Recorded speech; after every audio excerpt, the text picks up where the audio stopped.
Hey Refreshers, Nicole Lauren of Refresh Style. So we're about to dive into a topic today that gets me so pumped up. I am so excited. I'm going to make up a word for you because I can't think what the word would be. But we're going to compare minimalism to stuffism. I know it's not a word, but like seriously, like for a minute, like drop in the comments, what would be a word? Comparing minimalism, like not having a lot of stuff, to stuffism, to having a lot of stuff. What would be that word? Drop it in the comments. Anyways, we're going to compare those two today, and I love talking about this. Stay tuned to the very end because I'm going to tell you 2 top things you guys can do to start being minimalistic today. If you guys are new to my channel, I'd love it if you hit that red subscribe button so you can follow me on all things inspiration, organizing, and decluttering. Let's dive right into our topic today. So here's the deal. I tell my clients this on the daily. We're a product of our environment.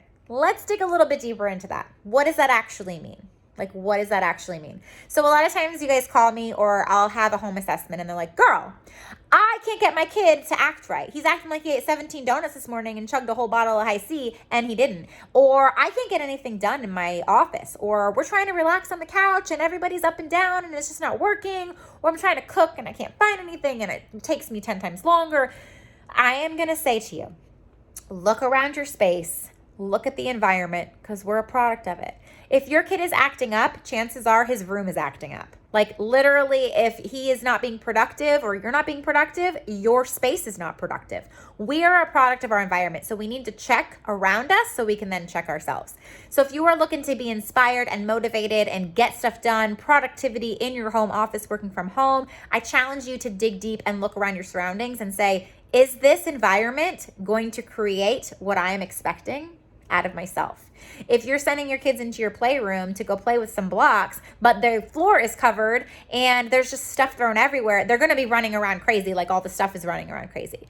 So I love to explain that to clients because it is directly connected and it kind of is why I am on my journey of minimalism. So I actually am a very high anxiety person. I have developed different strategies along the way of my journey that I now can pull myself out of it, or I know certain things that can help my anxiety level.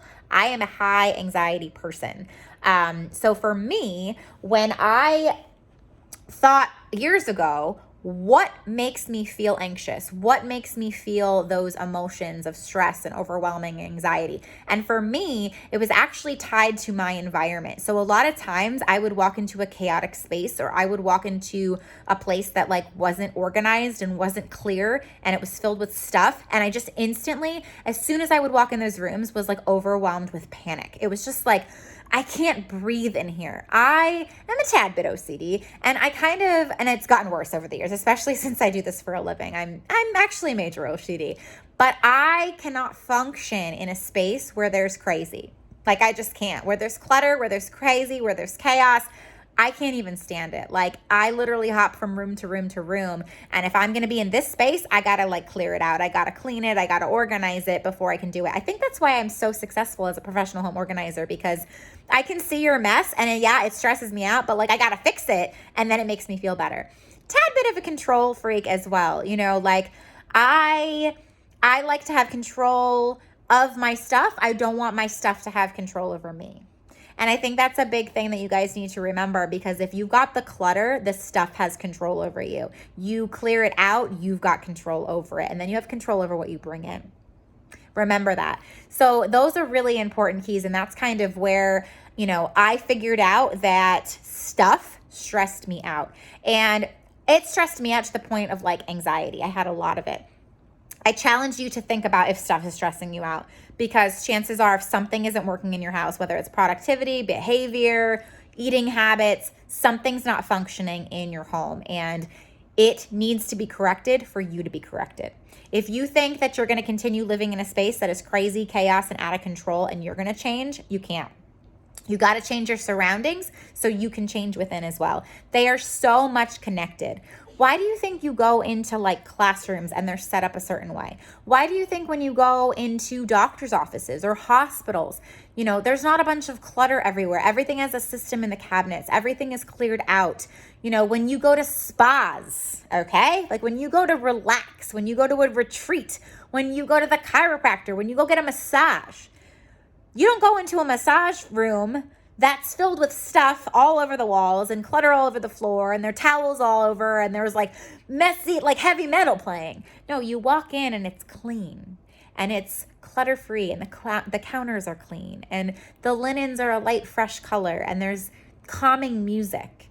Those things, all those things together create a certain environment. And you need to create that in your own space. You need to create that in your home. You need to create that for your life. And here is the kicker. Are you ready? Most of us in life, we keep going, we keep paying for therapy, we keep buying stuff, we keep thinking that we're overwhelmed, so we just got to go spend more. We keep holding on to stuff and not decluttering, and we keep sitting there wondering why we're unhappy, why we need therapy. Why I'm not saying decluttering and living minimalistic is the answers to all of your problems, but what I am saying is I think you need to check yourself. So if you're having issues personally, if you're having issues mentally, if you're having issues emotionally, if your kids, if your family, your relationships, if you are having some kind of issue, I just want you to do a skim of your space, because I want you to make sure that your space is set up minimal and is setting you up for what you want. We want relaxation. We want calmness. We want productivity. We want happiness. None of those words are linked to clutter. None of those words are linked to stuff on every single counter. And chances are you guys have one space, if not your whole space, that everything is covered. Your counters are covered. The floors are covered. The cabinets are spilling out. Your closets are filled with clothes. I know you might not think this, but guys, if your closet is spilling out, busting at the seams, you can't even see what's in there, and you're holding on to stuff from high school and you graduated 35 years ago, that is weighing you down. You don't feel good when you go in that closet. I say this all the time. Walking into your closet should be like walking into a party and you love everyone there. Do you love everyone in your closet? Do you love everything in your closet? If not, what are you doing? It's not serving you. It's bringing, it's an energy. It is, your stuff is energy. And if you can't understand that, that is why I hope you are watching and listening to this. Your stuff is energy. If there's clutter, it's bad energy. If it's simple and clean and minimalistic, it's calming, it's good energy, and you're welcoming that. And I love my journey through minimalism, and that's what it's done for me mentally and physically and emotionally. And I can see how much it's changed the environment in my life and in my kids' lives and in our spaces. But it also just makes you overall feel like you've got control, and it makes you realize how much little things we need. So if you guys are new to minimalism, if you guys are questioning what it even is, I challenge you today to literally dive in and take your first step today. And it doesn't need to be like perfect or overwhelming, or what does it even mean? You don't even need to call it minimal if you don't want. Just call it like clearing out your clutter. Like, I don't even care what you call it, donating, whatever. 2 things that you guys can start today doing, which if you watch my videos, I preach it all the time. These 2 things, you need to fall in love with decluttering.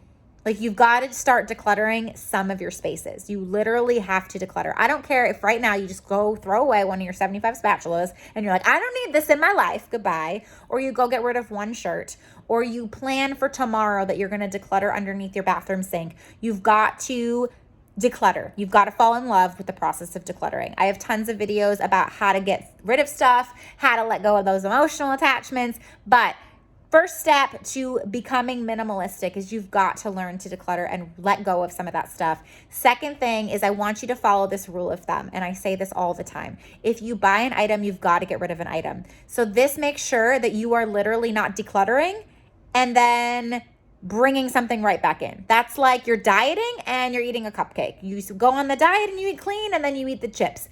You declutter and then you buy another shirt. You declutter your kitchen and then you buy a casserole dish. So you want to make sure that it's literally like keeping up with what you're doing. You're making sure that you're not doing it for no purpose. If you start doing those 2 steps today, you will literally start to inspire yourself, and literally you will start to see the difference. You're going to clear out your space. You're going to clear out the bad energy. You're going to just clear it all out, because we don't need all that in our life. And I've got tons of videos to help you with all those things as well. Fun little fact that I tell you guys to stay tuned until the very end is my minimalism journey started recently. So I've always been not super emotionally attached to anything. I've never really been a sentimental person, but I didn't discover that I needed such clear spaces until probably this year. I dove into it a lot, probably last year, 2 years, I would say. And it was when I actually opened my business of Home Refresh and Style, because I realized, like, wow, I got rid of my stuff and I made sure I kept a cleaner space and a clutter-free space, and it transformed my life. And that is literally what made me say, I want to do this for everybody else. Like, I want to do this for so many people. If I can literally feel free and not have a panic attack and not feel anxiety from letting go of stuff, what in the world can I do to bless everyone else in the world? And I have been able to transform all of my clients' life. It started as transforming spaces, but it's so much more than that. It's deeper. There's emotions, and you guys realize how much you need to keep up on that and how it changes your life. And, that's why I wanted to do a YouTube channel as well. It's like, oh my gosh, I can teach people how to declutter. I can teach people how to organize, but I can also teach them a way of living and how it literally bogs you down and makes you crazy. So, my journey with this kind of living, with living minimalistically, is fairly new. I've always been a little OCD. I've always been a little crazy, but, directly understanding and finding out that we are a product of our environment and being able to help people do that has been in the past couple of years. So don't feel like you're late to the party. You can start today with simple tips and tricks, and just literally go get rid of one item. I challenge you today to go get rid of one thing from your entire house. Drop in the comment what it was, and I hope that it inspires you and motivates you to do your whole entire house, and you can see how it's connected to be happy and free of your stuff and learn to be minimalistic. If you guys would love to check me out and find out more tips and tricks, I'm on Facebook and Instagram. If you did not already, hit that red subscribe button to subscribe to my channel. Ring that bell. Ring my bell. Ring the bell so you get Nicole notifications, so you guys never miss out on a beat or a basket or how to be minimal in this crazy world. And I'll see you guys next time. Bye, guys.